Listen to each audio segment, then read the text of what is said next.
Welcome to the Community Immunity series. I really hope you enjoy this selection of hand-picked people that I've chosen to interview to share with you their knowledge and their insights about how you can navigate through these times with physical resilience, with emotional calm.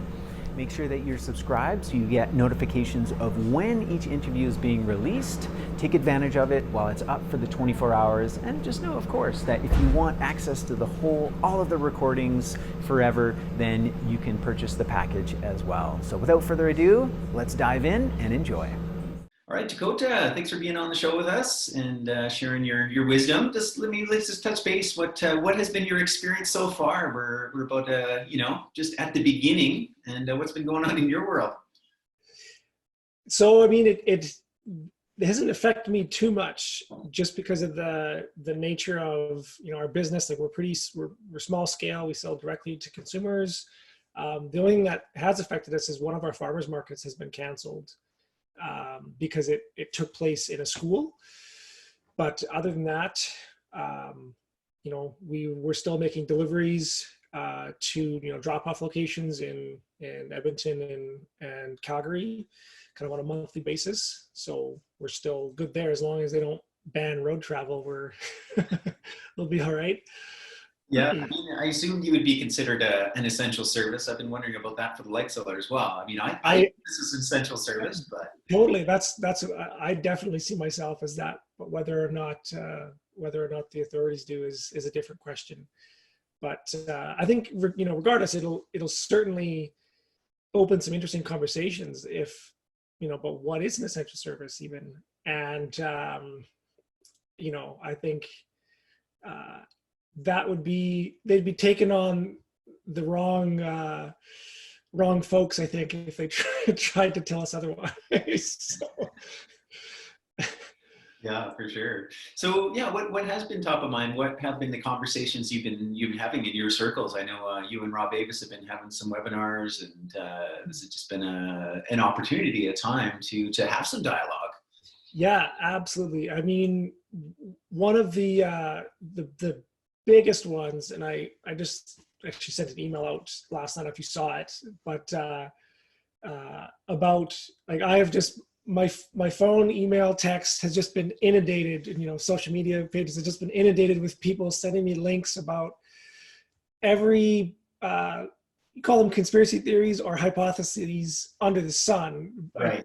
I'll be generous and I'll call them hypotheses. And I got just like, I mean, there's always been hypotheses out there about different things, but never before have I seen like so many different perspectives about the exact same reality. Like at some point or another, we have to agree that there isn't a reality that we're observing, and I just find it amazing that the stories that are going around and the perspectives on this stuff, and.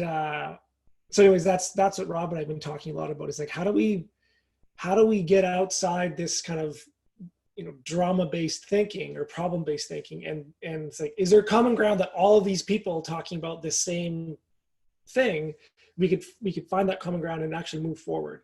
So that's where I'm trying to go with this right now. And it's been, there's been some very colorful conversations in the last, few days. Yeah. So yeah, what do you feel is most important for people right now? To think about, to be aware of, or to make changes towards? So the big one for me, I think, is coming back to these hypotheses and conspiracy theories. And I don't call them conspiracy theories with the same malintent that a lot of other kind of skeptics do. It's like my approach is I assume they're all true. Right. Every single one. I just, okay, what if there really is, a secret society that lives on the dark side of the moon, that whatever it is, like, okay, sure, I'll give you that. That's true. How would I live? How would I act if that were true, in a way that's, good for me, good for the planet, good for the people, and allows future generations to do the same or better? That's my kind of, philosophical razor, if you will, for cutting through some of this stuff. And it actually makes your life really simple, because now all you need to do is somebody informs you of a new hypothesis. You just need to know like the tagline, like, okay, secret society, dark side of the moon, got it. Okay, if that were true, how, it's like, you don't need to do any more research into the, or this virus comes from cats and spread into a bat, and then now it's like, okay, great. If that were true, what would I do? It doesn't matter. Go through all of them that you can think of. And at the end of the day, it really comes down to, it's like, take responsibility for your own, basic needs, look after yourself, but do so in a way that is, good for the planet and good for our future. And so that's the kind of first approach. I think that we need to have those conversations, because there is so much, information, whether it's misinformation or not, going around out there. It's really difficult to navigate all this stuff and to know what is true. Yeah. And especially with just the amount, I mean, everybody and their dog is doing, some kind of a live stream right now, because their businesses are shut down. It's the only thing we can do to communicate with people. But so I think a lot of people are getting overwhelmed trying to navigate the sea of information to try to find truth. And that's just one piece that I use for myself to help me stay calm on all these things, because it's easy to get distracted on, well, what if that were true? And you try to get, okay, I need some facts. I need to prove this thing. And it's like, okay, well, just assume it's true. What would you do? Yeah. And then you can get onto, it's like, look after your health, eat well, sleep well, and basic common sense things, wash your hands. And beyond that, which is what all the kind of experts are agreeing on, that's the only thing you can control. Everything else is outside of your circle of influence. And yeah. Yeah, no, great. I love that approach. In the shop, I've been having a lot of conversations, and yeah, whether it was all engineered or, like maybe it could move forward in that way. Like, sure, the window's there, the opportunity, whether that was created as an opportunity to, move forward, force vaccines or whatever. Yeah, exactly. The window, the opportunity is there, and we'll see. So I love that practical way of approaching this. Yeah, and I also, it's a good thing you pointed out there, which is that we need to be careful about the hypotheses that we're putting forward, because one of the hypotheses that I think is most dangerous is the germ theory. Right. That all this idea about viruses and sicknesses and disease is based upon, which is that, like, we're at war with, like, everything else around us, and everything is competition, and it's like, it's us or them. And it's like, actually, there's just as much, okay, I'm going to assume that's true, but there's also just as much evidence that shows that, everything exists for a reason. And it's not to say that just because something, like there's I think it's David Hume has the saying that, like, just because something is doesn't mean it ought, or it's called the naturalistic fallacy. It's like, just because viruses exist in nature doesn't mean they're good. And it's like, obviously not, but the fact that they exist means they exist for a reason. And right. And if we fail to understand that, we're going to be the ones that are going to pay the consequences long term. And so I think it is important to think about these narratives, and when we start talking about solutions, like, things like forced vaccination, or, or some of the other ones that I've heard, giving huge amounts of money to, big pharma to come up with drugs and things to cure this. It's very much based on, I believe, a faulty paradigm of health and ecosystems. Yeah. So, I mean, when we talk about, like the big threat is, right, to the immune compromised, and no doubt, things happen, and but ultimately it points to a system. We know that most of the diseases of our time, our society, are diet and lifestyle related, right? So absolutely, yeah. And there's a doctor by the name of Zach Bush, and I heard him. I wasn't able to find any research to back this up on, but in one of the talks he gave, he mentioned that there are more viruses on planet Earth than there are, like, different strains of viruses than there are stars in the known universe. Wow. It's like, so, like, and every single one of those is constantly mutating. So it's like, even if vaccines were 100% effective and 100% safe, which I would argue they're not, because there's a whole, legal system in the United States to pay for, vaccine damaged children and things like that. But that could be a totally other side. That could just be the additives that they're putting into them. The technology could be effective, that you could introduce an antibody into somebody else and they can have immunity from that. That could be valid. Mm-hmm. But how are you going to give somebody shots for more, like a number greater than there are stars in the known universe? Like, I think it's like a 1 with like 29 zeros after it. That's how many vaccines you'd have to, and you'd have to get them every single year because the viruses are constantly changing. So, like, the ideology behind it is completely flawed, even without even going into the quote unquote conspiracy theories about the dangers of them and things like that. And it's a losing battle, right? Pardon? It's a losing battle. Yeah, exactly. So we're never going to outsmart ecosystems. Like, there's and this is why, coming back to the naturalistic fallacy, I refer to it as the fallacy of the naturalistic fallacy. The belief that just because we don't like something in nature means that we can tell it to go away. Right. It's, how arrogant is that? Yeah. We've billions of years of trial and error, which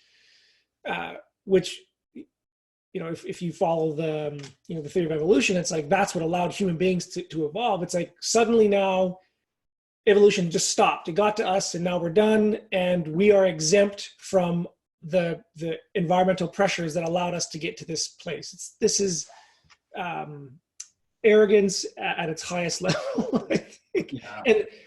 And of course the argument against that is, well, yeah, but people are suffering right now, and like, how do you, what about the common good? And it's like, I agree with you. Like, we do have to stop people from suffering. What I'm saying is if we follow that approach, more people will suffer long term. Right. Because we're not going to win a war against the planet. It's just yeah, for sure. Yeah, and we're trying to protect an ever weakening population. Exactly, right. And so, I mean, like, it's like, again, you come back to what kind of a world do we want to live in? Yeah. Do we want to have a world where for 3 months every spring the entire world shuts down and we have to live in bubbles? Yeah, no, for sure. Yeah, it's so I'm hoping that the kind of political or social environment around this, I think it is a crisis. I think we can call it that, whether it's a purely economic one or a health problem or both. Well, I think the crisis is, I think the biggest thing I worry about is how we're reacting to this. Yeah, exactly. That's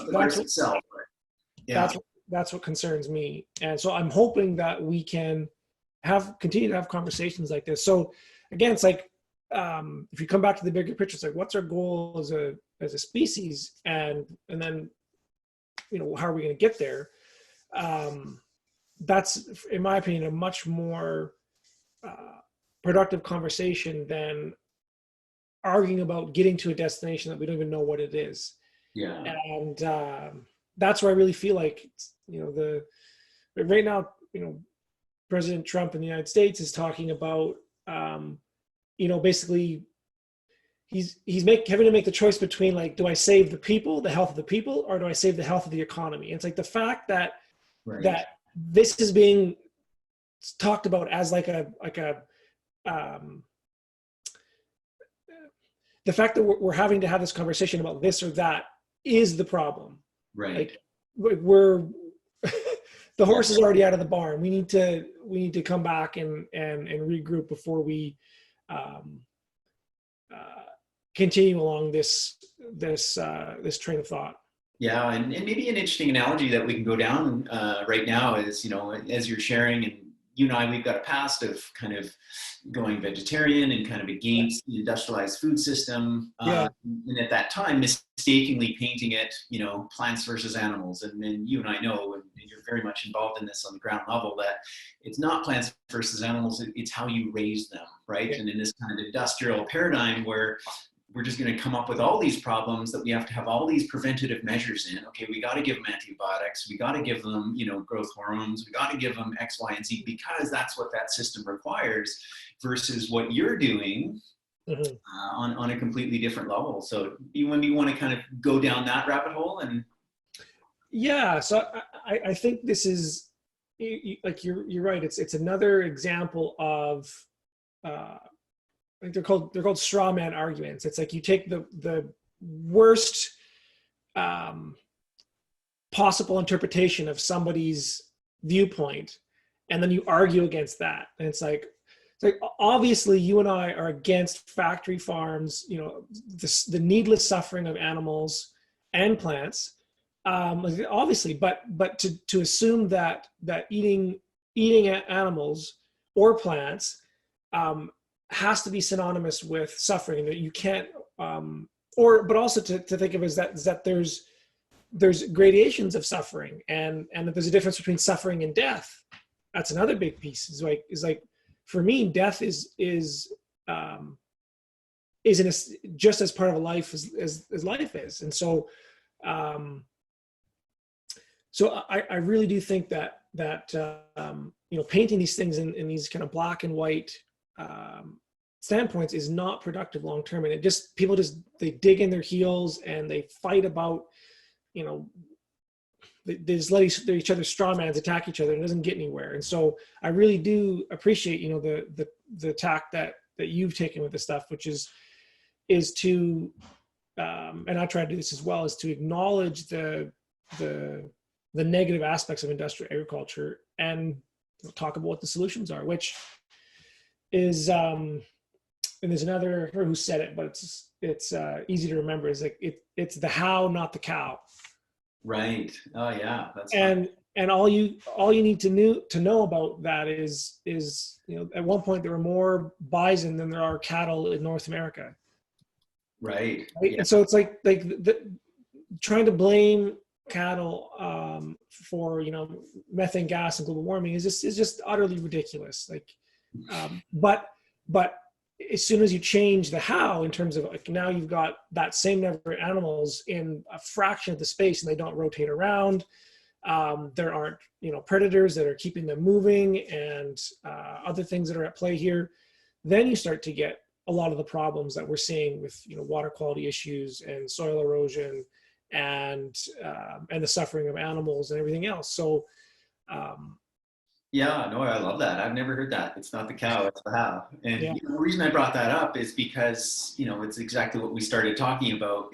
We have a broken system where we're choosing to say, no, it's the virus. It's not the virus. It's how we're going about this, and how this whole infrastructure, this whole way that we've been living and choosing to eat and take care of our health or not take care of our health, that's got us in this predicament. And I truly believe that's what's crumbling, and that's what needs to be fixed. Yes. And so that we're at a point now where we can, you know, we're at a fork in the road. One direction is we can take responsibility for, you know, our past actions that have led up to this situation, which I believe is the best path to take. Or we can turn this in as, you know, I'm not sure about our prime minister, but, you know, I heard the other day, Trump referred to himself as a wartime president. He now considers himself a wartime president because we're in a war against this virus. Right. And it's like, that's the other path that we can take, is we can shirk all responsibility. Right. We can otherize and, you know, create scapegoats and give ourselves a coping mechanism to just continue business as usual.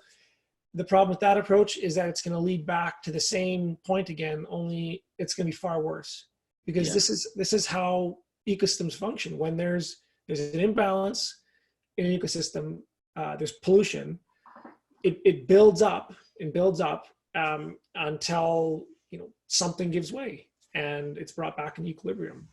So yeah, this is not for me anyways, this is not a purely philosophical, this is a deeply practical conversation that you and I are having now about how do we go forward from here. Yeah, totally. No, awesome. So having laid that kind of groundwork that got us to this point, let's get into that. Like, what's the proactiveness that that you've done in your life with your farm that people can be a part of and also implement in their own life in any which way? Yeah. So again, I think it comes back to just basic things like make sure that you're healthy. Get lots of sleep. Eat nutrient dense food. I mean, that for me is actually coming back just a step further here. There's a model, I believe, what's his name? The guy who wrote The 7 Habits of Highly Successful People. Covey. Yeah, Covey. He has this analogy of like the circle of influence versus the circle of concern. It's like if you imagine a circle that equated to like a 24-hour clock, basically. Yeah. And so the circle can't get any bigger this way. But inside that circle, there's another circle, and that circle can grow up to 24 hours. And so you're constrained by basically the number of hours in a day. And within that circle, you've got the circle of influence or the circle of concern. So the things that you're worried about versus the things that you can actually do something about. Right. And when you focus on the circle of concern, you spend more time worrying about hypotheses or conspiracy theories. The amount of time you have left to focus on what you can influence is less. Right. Versus when you focus on what you can influence, what you're worried about gets less and it shrinks. And so, I mean, if you take a 90-year lifespan, we only have, I think it's like 700,000 or 800,000 hours in a 90-year lifespan. And it's like, how do we want to spend that time? So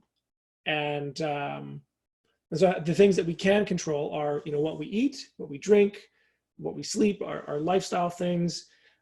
We have a lot of control. And the beautiful thing is they seem like small actions, but if everybody ate food from that was grown on a regenerative farm that was healing ecosystems, all of the world's problems, the ecological, and I would argue going up from there in terms of like the social and financial, they would disappear within 10 years. Yeah. Just no doubt. And so that's the paradox, is like when we focus on ourselves and do the little things and we do them right and following, that approach I laid out, which was like, what's good for me, good for the planet, and allows future generations the same or better. These small things become huge when we all do them together. So I think that's literally it. It's like start a garden. Like everybody should try to grow at least one salad in their lifetime. If not, it's like it's so easy and it's so meaningful. If you have kids, or even if you don't, like there's I saw a post the other day, somebody said like you can buy a $3 packet of tomato seeds and it'll turn into $350 worth of tomatoes. Right. It's like, so planting a garden is literally like growing your own money. Yeah.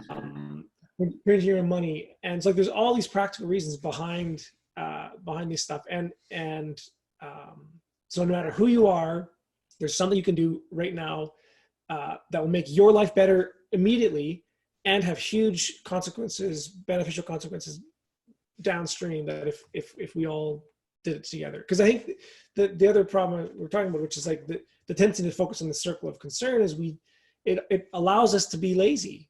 Right. Oh no, I can't do anything about this. I just have to wait until the government or For sure, there's a lot of danger in that, like that idea of the nanny state. Okay, the government take care of everything. I'm going to listen to the government. And interesting analogy, as you're talking about that, because I've been reflecting on this, and many people have been, that this type of cataclysmic event that's disrupted society globally hasn't happened since the previous World War. Right. And so in some sense, that analogy to a war is very real. Yeah. And of course, most people are choosing this is a war on virus. But what if we shift that? Like this actually, I think, is a war. Wow, I don't want to put it in that phrase, but it's an opportunity to get rid of this old industrialized system. And during the war times, people actually did grow their food, right? Like the number of wartime gardens that popped up. So here's an opportunity. I love that suggestion. And Yeah.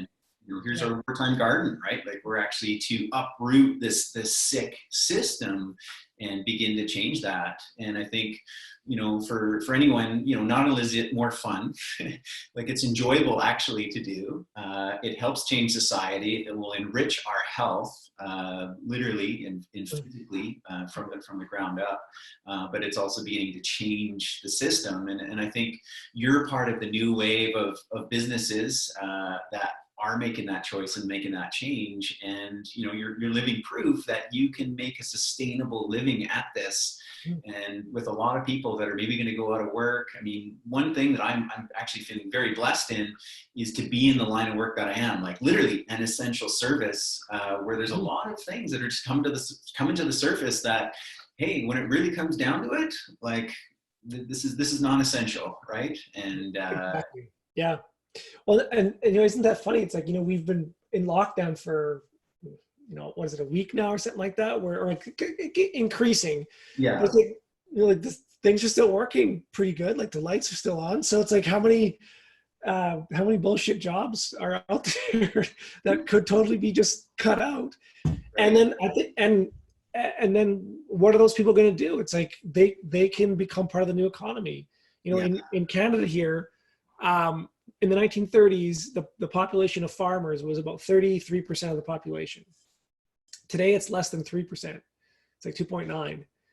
And so it's like we desperately need more people to back on the land, to manage it well, to care for it. Like you can't care for a 10,000 acre farm as well as you can care for, a few hundred acres or even an acre.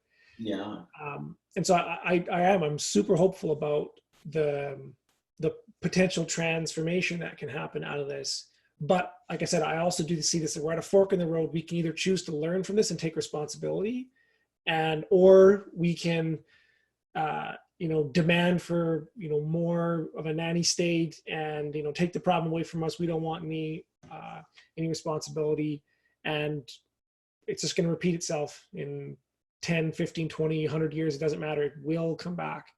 Yeah. So, for sure. Yeah. And one of the biggest, I'm not an economist and I don't want to take too much of a detour on this, but just pointing out, like, the amount of money printing, the helicopter money that's going on right now, like, like the literally trillions of dollars are getting dumped by the Federal Reserve to try to, it's like if you're in the ER and your heart stops and they get those paddles and they just like shock you. So that's literally, it's like, but it's a dead corpse like this. Yeah. And the thing is, even if it does come back again, like how many times have we done this? There's a recession or a depression every, 10 years pretty much, like clockwork. And yeah, so let's go back to what's real, what's of value. Yeah. And that is, as you know it, that's in the topsoil, which is going to produce good food, which is going to produce health within our bodies and our systems. And I hope those watching hear the call. And another figure that comes to mind is Gandhi and what he did in India. And I think we can, again, if we think of how do we get out of the grips of this kind of industrialized, society. Like for him, it was like through cotton, right? Like making their own, growing their own, making their own. And I think that's the opportunity. That's our way through when it comes to food. Yeah. So there's a quote from Bill Mawson, who's the founder of permaculture, or one of the co-founders. And I won't get this exactly right, but I'll paraphrase. It was the central problem with all revolutions is that the revolutionaries fail the revolutionaries print more words and bullets than they do food and shelter, and they're fundamentally dependent upon the system they're trying to overthrow. Right. Yeah. And that, to me, which is again, it's like personal responsibility here, is like it's really easy to point the finger at our governments or our healthcare systems or the economy, it's like we are all accomplices in this. Like there's nobody, unless you are living in like one of the last indigenous tribes in the Amazon, which I think apparently just got contacted in the middle of the COVID virus by missionaries. Oh gosh. Like unless that's the case, everybody has blood on their hands. Like we've all benefited, or some decision we've made has if not increased, at least enabled the system to move forward, which is, it's not a nice thing to think about. But if we take responsibility for that, we can move forward. If we shirk it and kick the can down the road, and try to bite the hand that feeds us, it's not going to work. So this is the whole philosophy behind permaculture is you take responsibility for your own basic needs and that of your family, and you do so in a way that is alignment with the three ethics, which is earth care, people care, future care. And this is not complicated. It's like learn how to grow a garden, harvest your rainwater, develop shelter technologies that are resilient and don't require constant consumptions of energy. Like my parents live in a straw bale house. All of our homes, like both my home and their home, is heated with wood heat that we grow from trees on our property. And then energy consumption, we can, now's a great time to transition into renewable energy technologies, but also to minimize our consumption on energy, which this kind of leads into the work that both of us do, which comes back to food. Like a huge percentage of the embodied energy in our food comes from the processing, the refrigeration, and the transport of it. And almost all of that is eliminated when you learn how to ferment. Right. Like with which I think the other piece that people can do is learn skills. Yeah. I know you guys teach a lot of fermentation classes and a lot of other workshops, but like literally with salt and just vegetables or meat or milk or anything else, just with salt, you can ferment any vegetable, plant, or dairy product in the world that will not only keep at room temperature, it will get better. It will get more nutrient dense, more bioavailable, basically the longer you leave it, which is just amazing. And yet we all have these boxes in our houses where we put food in to slowly go bad. and consume ridiculous amounts of energy while it's doing it. So that's actually one of the things I'm doing in my personal life right now, is like within a year or two, I want to get rid of the fridge in my house. Wow. And I want to move to all root cellars, cold storage, fermentation, and it's actually not that hard. Because you probably heard of the huge issue around old refrigerators and freezers, like the refrigerant, the freon. Oh yeah, totally, yeah. And then we've got all that, that legacy stuff that we could have never predicted. Was it like the freon gases? Like they actually get more dangerous as they break down over time, and so that's another consequence of it's feedback from the system. Are we going to learn from it, or are we just going to double down and make things worse? And so then this is kind of a tangent, but not really, is like, if you take the ideology that I think is best, I call it the mainstream ideology. The logical solution to this is to hell with it. Let's just go to Mars,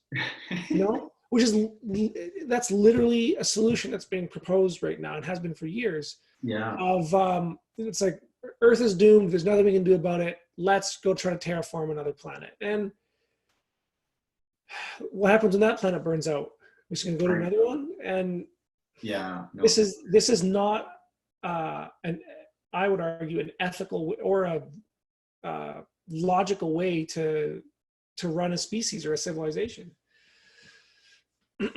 Yeah. Okay, well, shifting gears here, I know you've begun to talk about it. And this will just be curious, there's a lot of people, especially in urban environments, like I mentioned, we're starting to see some new customers come into Light Cellar, but we definitely do have a lot of our regulars who are maintaining a healthy lifestyle, and for them, it's just about kind of like stepping it up, amping it up. How about yourself? What are anything different that you're doing? Any precautions? And if so, or if not, my sense is you're probably just continuing as is, which is what you would argue is what we should be doing all the time. And what does that look like for you? Yeah. So, I mean, for me, I mean, education is a huge part of it's at least 50% of the work that I do. Yeah. Is education, because, at the end of the day, it doesn't matter how, immaculate my backyard garden is and how good I can take care of my own basic needs. If the rest of the world is on fire, eventually I'm going to get burned too. And so we have to go outside of our circle of influence and touch against other people. And so for me, like there has been some challenges, like a lot of the workshops that and courses that I teach are live face to face, and some of those have had to be canceled, or we're talking about canceling them. Yeah. There's only a couple of them, so we're and there's a few kind of later in the summer that I'm hoping this thing is all kind of boiled over and people can get out, because it's like it's going to be really difficult to teach people how to garden if we're never allowed out of our houses ever. But assuming that this thing does this too shall pass, we're going to continue to do our on-site education, getting people out. Like I do cooking workshops about how to cook with organs, bones, and fats. This year I want to transition into like energy-free food storage. So Right. like fermentations, salting, curing, smoking, cold cellars, root cellars, things like that.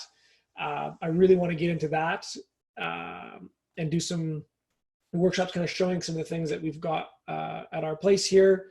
But we've also been, the new thing that we've added to this stuff, so that's kind of all just continuation of what we've been doing. But my other colleagues that I work with, Rob, Michelle Avis from Verge Permaculture, we've started doing a weekly Q&A session called Building Your Permaculture Property, where basically 2 hours every Tuesday from 4 to 6 p.m. we're going to be taking questions about how to design and develop land for food, shelter, water, energy resiliency, because now more than ever we're just getting inundated with all these questions and about specific things, because people are panicking, and rightly so. But so that's been a new one for us, is we're doing those live free sessions weekly, and we're also, if we can get our ducks in a row, we're going to be starting the largest online course that we've ever done, with potentially 100 to 200 spots in it for people to go through an entire permaculture design course, basically from their homes, because it sounds like this quarantine type stuff is going to last for another 3 to 4 months. So we're trying to take advantage of like never before are more people going to be at home with nothing to do. How can we leverage one of the processes in permaculture is turning the problem into the solution. Right. And so that's one of the things that we're trying to do right now is take advantage of the fact that people have to stay home, For sure. and how can we meet them where they're at, which is, I think, was your intention behind doing this online kind of summit with interviewers and things like that. Is it's a great time to reskill and relearn, take a breather. There's so many people that I know that work in jobs that aren't in alignment with their values, but they just have to do it to kind of pay the mortgage. Well, Here's the opportunity. Somebody else just pushed pause and everything. You've got, they're Yeah. talking about, mortgage relief for 6 months. Like, use this opportunity to take a step away from the edge of the cliff that we're standing on right now. Yeah, especially with the coming of spring. There's that old proverb, the best time to plant a tree was yesterday. Yeah. second best time is now. Yeah, exactly. Yeah. Totally. Cool. And so let's just touch a little bit on diet. Like we're going to have lots of other experts, doctors and this and that on these calls, and we're going to get a lot of recommendations about, this supplement and this herb and this and that. And my sense is, in your perspective from someone that is literally utilizing the food that you have personally grown and raised, and I'm going to guess that you feel that is absolutely enough and all that we need. And you want to comment on that? Yeah. So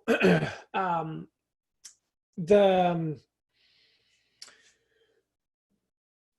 if you think about food at its like most basic level, it is a combination of vitamins and minerals and other nutrients that are essentially the building blocks for life. Like they allow for cellular metabolism, and they give us energy and things like that. But one of my teachers, Sally Fallon, refers to particularly the vitamins and minerals as they are like the bricks and mortar of our body. Like they literally build every cell, organ, tissue, bone in our body. And so then the question becomes, okay, well, where do the nutrients come from? Where do the vitamins and minerals in our food come from? Well, they come from, the plants and the animals. Where do they come from? Well, they come from the soil and the air. And so you start to realize that that a lot of the way that we've been treating our ecosystems, our soils and our waters and our air, has led to a decline in the health of our ecosystem, which means that the plants aren't able to access the vitamins and minerals from the soil anymore. Like for example, when if you excessively till soil, or if you spray herbicides or fungicides or things like that, it kills biology in the soil, which was an integral part of exchanging nutrients from the soil to the plants through mycelium networks and things like that. So all of those things, they block the plant's ability to get nutrients, vitamins and minerals, which means the animal can't get plants vitamins and minerals, which means we can't get them. And so then supplementation is necessary. Mm-hmm. So my approach with supplementation is I've experimented with it, and I go to naturopathic doctors, and I've done muscle testings and things like that, and I treat it as like a means to an end. We're in triage right now. Our ecosystems on the planet are collapsing. So you can make a case for short-term supplementation, but I personally believe long-term, it's not addressing the root cause of the problem, which is that our food is becoming increasingly devoid of the building blocks of life. And so from just a logical perspective, that's what, but also it's much cheaper to get your vitamins and minerals from a plant or an animal than it is to get it in a bottle. Like supplements are really expensive, and they should be, because there's a lot of energy and time that goes into that. And then there's also the conversation of, what are our bodies better able to assimilate? And, there's all the supplements all claim to be, 100% assimilatable or whatever. And they're always increasing new formula and stuff like that, which I think, again, it's a means to an end, but long-term, it doesn't make sense ecologically or financially to do it. And so, use it as a medication almost, or as medicine to wean yourself off it if you have a specific problem. But I personally, my approach is the same as Hippocrates, which is like food is thy medicine. And so I am really fascinated about, okay, if my body is, and I actually do this when I go to a naturopathic doctor and they test me and they say, oh, you're low in magnesium, or you're low in this or something like that. Okay. They'll send me home with, a bottle of supplements, which is really expensive. But then I'll go and do research. Say, okay, what foods can I grow in my region here that are high in magnesium? Or like what else could be blocking that? And so the other reason why supplementation doesn't make sense long-term is I'm actually going to come back to the magnesium piece, which is, there's a herbicide called Roundup or glyphosate that's been used since widely since the 1990s but it was patented as a herbicide, I think, in the 1970s or 80s. And it's the most widely applied herbicide in the world. There's like 7 billion kilograms of herbicide are applied worldwide. It is literally patented as an antibiotic, a herbicide, a pipe cleaner, and an biocide. It literally kills life. And the way that this herbicide works is that it literally binds minerals to itself. It's a chelator. So it pulls minerals out of the soil, locks them up, it makes them unavailable, and it starves plants to death. That's how it works. And so if we don't address the root cause of the problem, which is the reason we need supplementation is because our foods are void of nutrients. Why are they void of nutrients? Well, because we're destroying the soil and applying these herbicides. Even if you take all these supplements, your body can't absorb it, because if there's Roundup that you're ingesting, it's going to lock up those minerals in your body, so you can't even use it. Yeah. And so eventually we'll get that bad where even the supplementation won't even work anymore.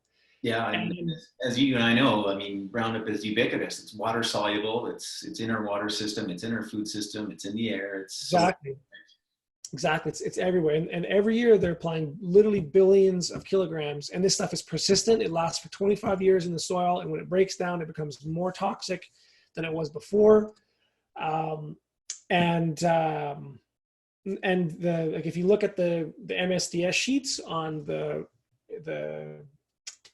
containers that these things come in, half of a liter is enough to kill a full-size person. 500 milliliters, half a kilogram. They're applying 7 billion kilograms to the planet every year.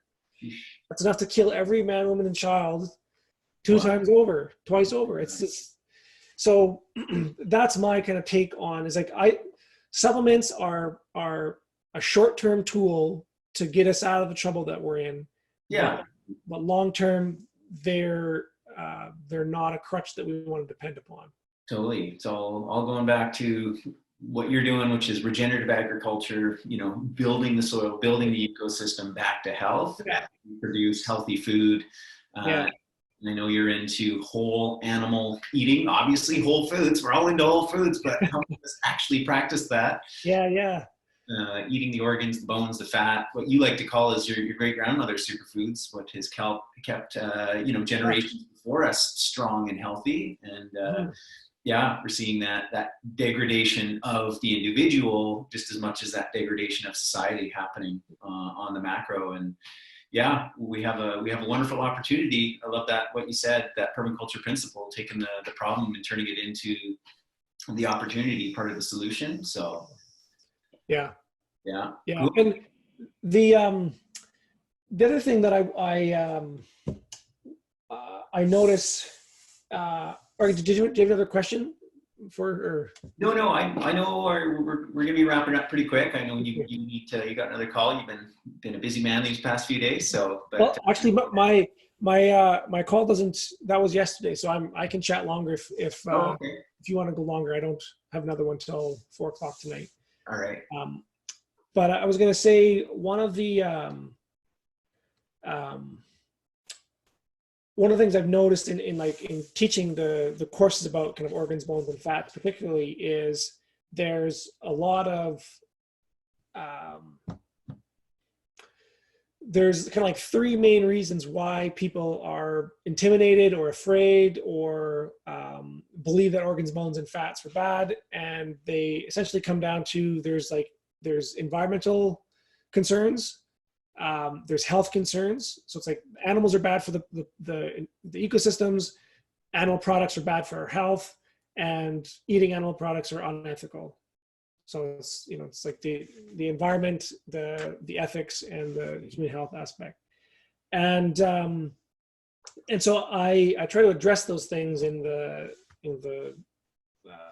presentations that I gave about organs, bones, and fats. And I just want to, but once I get over those things, and I have various stories to kind of, I mentioned the fact that it's not the how, it's not the cow, it's the how. That deals with the environmental piece. The human health piece is okay, well, for every single indigenous culture that's ever existed on the planet has consumed some kind of animal products.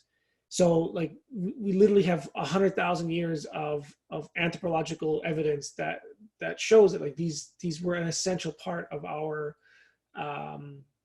ability to survive and thrive. There's also, we know there's certain vitamins and minerals that you can only get from animal foods, and there's others that are just, they're more easily to assimilate than if they're in plant foods. That kind of deals with the health piece. And then the ethics piece is it comes back to kind of our thoughts about life and death, and that, you know, there's, from my perspective, there's no difference between pulling a carrot out of the ground or harvesting a carrot or harvesting a pig. And there's, the exciting thing is that science is now showing that plants are communicating with each other. They're making decisions. They're showing preferential treatment to their genetic kin. They have memory and all these different things. It's like, so where do we draw the line between like what's conscious and what's not? And so once you get over the fact that it's like eating animal foods is perfectly fine. It's delicious. It allows people in cold climates like ours to survive, because for 6 months of the year there are no plants that grow, and we would die if we didn't eat animal foods. Yeah. Once you get over that, the next problem is like, well, there's a lack of skills. Yeah. And they don't have that. And so, which is, again, coming back to this, that now is the time to take the next 6 month pause. That I really feel like that's kind of what we're going to have, is like before things get back to normal. This is a great opportunity for people to reskill themselves, try some new things that maybe they've never tried before. Investigate your ideologies and your beliefs about like our place as a species in this world. And we come out the other side of this. This could be the biggest blessing in disguise that we've ever seen as a Yeah. No, for sure. Yeah, no, I'm definitely right on the same page. And it's why, as a part of this series, I'm going to have kind of the recipe and the how-to and the food piece, you know, how to craft your own food medicine. Like, never has it been more important that people learn how to find and then craft their own food and medicine. Absolutely. Not because it hasn't mattered in the past, because there's never been a time where we didn't know how. Totally. Yeah. Yeah, let's talk a little bit about maybe sourcing for those of us that are in Alberta. You know, I like to introduce you and share your name and pass your name to people as someone who's literally producing the best food in this province. And I know at this moment, like, if someone were to call you right now, you're sold out. Like, and there's only so much you can produce. Yeah.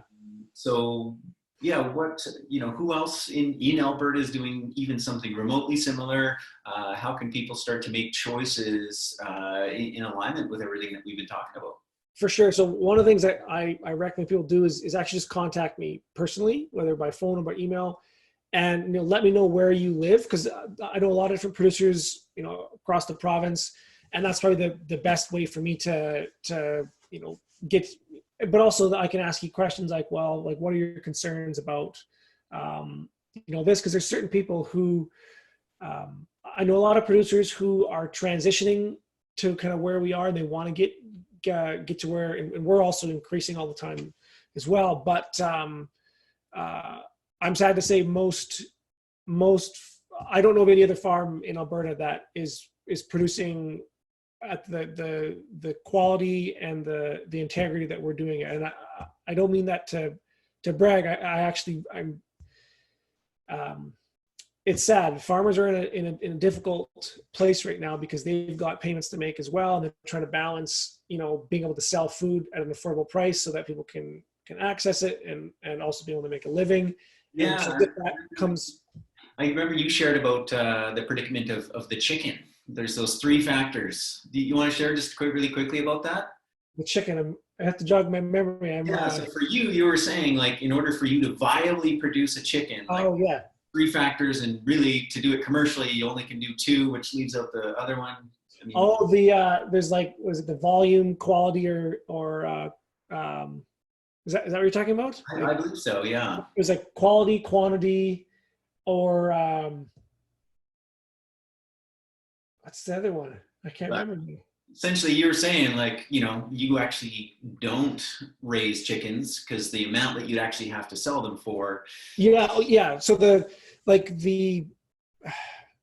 our whole food concept of value, particularly with food, has been completely meddled with for almost 100 years now because of agricultural subsidies for industrial agriculture, tariffs, all different taxation schemes. There's all these exemptions. So for example, a lot of people don't realize this. Farmers are exempt from all of the carbon tax laws in Alberta. Right. 100%. Even though agriculture is probably one of the biggest producers. Industrial agriculture. Again, it's the how, not the cow. But isn't that funny? That like and there's all these lobbies, and like if a farmer's crop doesn't come through, there's an insurance policy that he can get, and if he does certain things, the government just gives him money. Like the cost of food is kept artificially low to basically keep people from riding the streets. And with that, it becomes really difficult for somebody who's trying to do things right, because now you're competing against, you're not on even ground. Like for example, and that's just the agricultural piece. Then you look at the whole grocery store model, where you've got companies like, everybody's seen the flyers where turkey $1.99 a pound, or ham $1. It's like those are lost leaders. Like they're designed to get people into the store. This is why the meat and the cheese is at the back of the grocery store. So you have to walk past all of the processed food that they make their money on. Yeah. And then you got to wait by the line of candy bars while your kids are begging you for them. That's the models. They get you in the store for the meat that they lose money on, or the milk or whatever, and they make money on everything else. And so my processing costs are more than $2 a pound. Like I can't pack it, like put meat into a bag for less than $2 a pound, let alone the cost of the meat itself to produce it. Oh, for sure. And so when somebody tries to compare my food to the stuff that you get in the grocery store, there is no comparison in terms of quality, but also all the subsidies and stuff that are wrapped up in that. Yeah. And I think it speaks to probably the number one flaw in our society around food is that people are looking for cheap food. Exactly. That's the problem. It's like if you get what you pay for.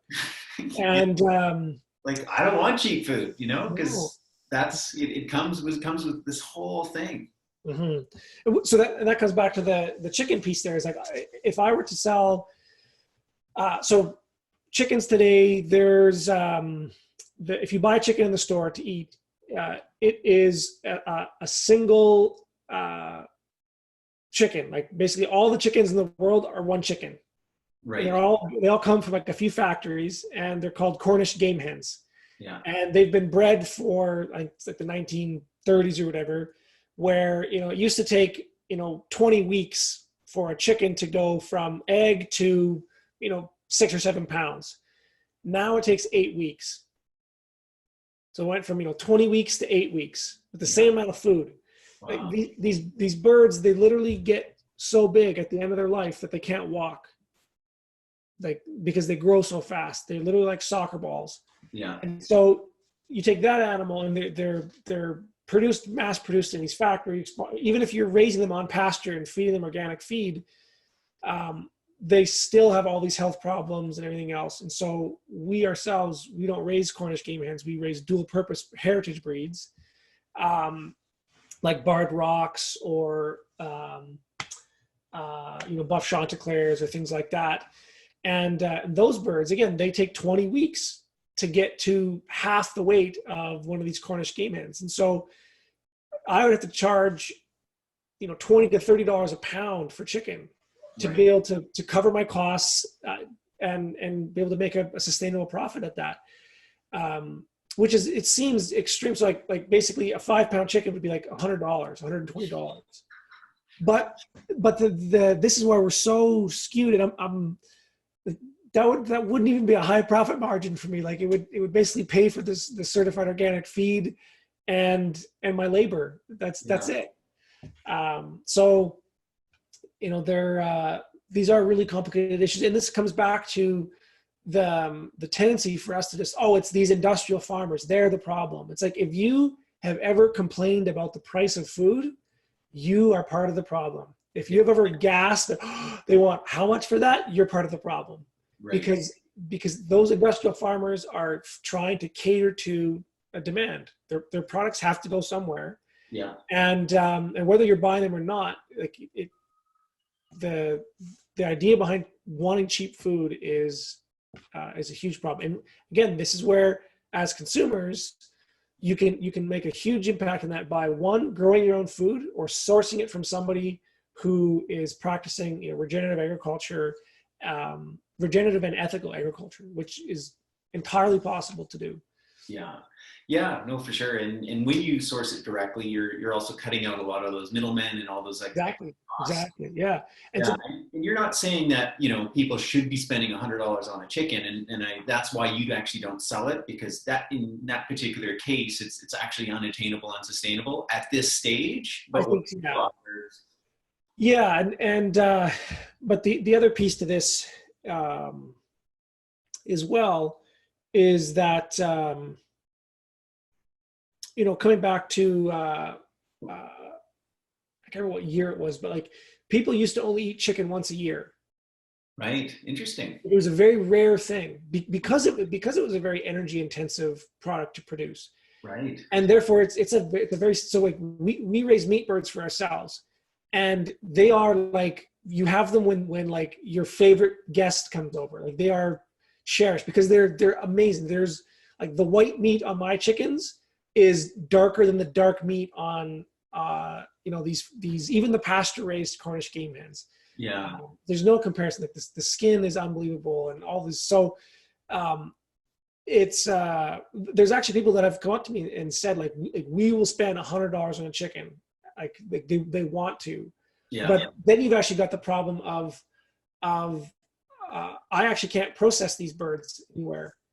Right. Yeah. Because there's no abattoir. So I legally, even if you wanted to buy it, I can't sell it to you under the current laws, because then I would have to transport the animal, 100 kilometers away, which I believe is unethical, and it causes all these problems in the meat. So there's again, actually, I think one of the other opportunities that I see in this kind of crisis, or the change up that we're in right now, is that it's going to give people an opportunity to demand, food sovereignty and change in the food system that would not have been possible otherwise. So, for example, it is a very real possibility that large factory farms are shut down. Right.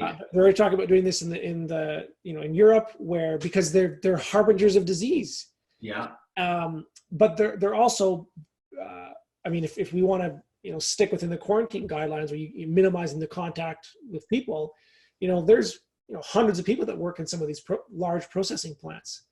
So it's like they literally can't, even though they're an essential service, like how are they going to operate efficiently? So or you look at the dairy quota system. It's like farmers are actually, they're told how much milk they can produce. If they produce above that amount, they have to throw it away. Right. Otherwise they get fined for it. So there's literally government enforced waste of food. Yeah. And so I think that one of the opportunities is that we as consumers can join together and say these outdated laws that were based upon globalization and getting bigger and bigger, they don't serve us anymore. We need to move back to more small scale, localized, bioregional industries, economies, food systems, so that one, they're isolated from these shocks. And because we're going to see unprecedented bailouts in the next few months. All the airlines are going out of business. All of the manufacturing people are going to go to business because they were running by the skin of their teeth anyways, and if they have to shut down for 6 months. Oh, totally. And then the government's going to say, oh, they're too big to fail, so we have to give them money. Well, if you've got small businesses where there's 2 or 3 people, if one of them fails, it's not a big deal. There's 10 other people in the area that can compensate for that. So again, we have a lot of agency here to affect positive change going forward. And finishing off the idea about the sourcing piece, this is a really important thing for consumers. Is I have never met a farmer who was a psychopath. Right. Like all farmers, even like the industrial, the biggest farmers in Alberta that I've talked to, some of them have 10, 30, 40,000 acres. We've got chickens in barns that are, just horrific conditions. They don't like what they're doing. Trust me. Yeah. They don't. They want to do better. They don't know how. And so if you as a consumer say, look, I spend this much money on food, I want you to do a better job. This is what I'm looking for. Like right now, there is nobody, you cannot buy soy-free pastured eggs in Calgary. Yeah. You can't buy them. No. You can't buy soy-free pasture-raised chicken. And people are desperate for it. I mean, I've contemplated delivering them down to Calgary, but I wouldn't be able to pay for my gas to do it. And so if consumers go to their producers and say, this is what we want, like how can we help you to produce these things? Which you're basically saying, how much would you have to charge to be able to provide us the quality of food that we want? And like farmers would be elated to have that conversation, as opposed to people constantly, trying to lower their prices all the time and nickel and dime them. So that's another piece that we can take responsibility for. Yeah. To help rebuild these local food systems. Cool. Yeah. Well, I love where we've gone with this conversation. We have this massive global situation that, honestly, most people feel completely powerless in. They feel a victim of. We feel, this ideology. We're at war with the virus. And you've really just shared that it really comes down to us and our individual choices every single day, from the food we put into our mouth, what we do with our spare recreational time, especially in the next few months as we move through this time of crisis, right? But it's a time of opportunity. It's a time to shift. And I guess I would like to remind people that, it's, start small, start slow, but definitely start. And that's what's going to bring the change. And would encourage you to connect with Takota, coenfarm.ca, correct? Yes, that's right. Yep. Yeah. And do you have an email or a phone number, or how do you want people to reach you as they look to you for further resources as you've offered? Yeah, so it's on the website there. On the bottom of the page has my phone number and my email address, and the social media platforms. I do prefer email or phone call if folks have a specific question they want to get answered. But also I've got a lot of free resources on my website. Blog posts. I've got a recipe book that talks about how to cook with organs, bones, and fats. Lots of videos. I'm a permaculture educator, so I teach people how to grow their own food and look after their water, energy, and shelter needs in a regenerative way. So there's lots of resources on there about how you can basically build your own permaculture property for yourself, whether you're in an urban environment or a rural environment. So that's the best place to reach me is the website, which is coenfarm.ca. Okay, cool. Yeah, so thanks for being on. Thanks for sharing. And I know definitely at Lightside, we're going to continue to work together, have you teach classes in person. And I think there's going to be an opportunity to continue to do stuff online as well. Totally, yeah. I was thinking we could maybe do like a live stream cooking class or something, or just from my kitchen here. I'd be open to that if it worked out. So. Cool, that'd be awesome. But any kind of last little bit of parting advice you'd like to share before we sign off? I think one of the other kind of philosophies of permaculture is like no one wants to join your revolution if it sucks. And so I think it's actually good to be selfish about like where we're going. So we are self-interested actors. We want the world to be a better place so that we can be more enjoyable. And the best way to do that is to be ethical and to look after ourselves and the planet in the future. And the way we're going to convince people to do that is to be healthier, to eat better food, to laugh more. That's how we're going to convince people to join us. So don't forget to have a few laughs every once in a while too. Yeah, for sure. And yeah, the lifestyle you're creating is going to be self-evident. The strong will survive, and people are slowly turning their heads to going, okay, whatever I've been doing is not working, and they're looking for. Exactly, yeah. Well, and actually, we'll finish off kind of maybe on a dark joke that I heard from Sally Fallon, which was I interviewed her 2 years ago, I think, about one of her new books, and I asked her, like, aren't you concerned about like, you know, the state of the world and like just how sick people are and just like all the problems, like how do you navigate just like the darkness and all the crap that's happening in the world? And she just shrugged her shoulders. She says, survival of the wise. Right. It's like, you know, the people that are smart are gonna survive, and everybody else is gonna fall by the wayside. Yeah, I know it's true. So, but as you say, we gotta help those that are willing, that are Exactly. and that's what today was all about. So, thanks for being a leader and a light in our world and in the community.